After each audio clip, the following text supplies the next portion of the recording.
আজকে একটা মজাদার জিনিস করব। আজকে হয়েছে কি, শুভ গেছে জিমে, কিন্তু ও না এত স্ট্রিক্ট, মানে ও কোনো আনহেলদি খাবার খেতে চায় না, কিন্তু আজকে আমার খুব আনহেলদি খাবার খেতে ইচ্ছে করছে।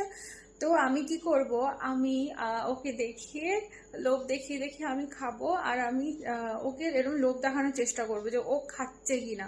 ঠিক আছে, তো দেখবে তোমরা যে ও লোভে পড়ে খায় কিনা। অথচ আমাকে এত বকে, আমাকে কিচ্ছু খেতে দেবে না, ঠিক আছে, আনহেলদি কিচ্ছু খেতে দেবে না।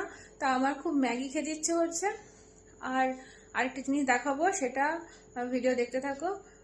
তো আরেকটা জিনিস দেখাবো, তো দেখবে ও খায় কিনা। ঠিক আছে, ও জিম থেকে আসলে না হেভি রেগে যায়। আমি জানি না কেন হেভি রেগে থাকে এরকম, জিম থেকে এসে কোন আনহেলদি খাবার দেখলেই মাথাটা গরম হয়ে যায়। তো আমি ওকে দেবো না, আমি বলবো তোমার খেতে হবে না, কিন্তু ওকে বলবো যে খাই কিনা চলো দেখি আমরা। ঠিক আছে, ওর সাথে একটা প্র্যাঙ্ক হচ্ছে, তো চলো দেখতে থাকো।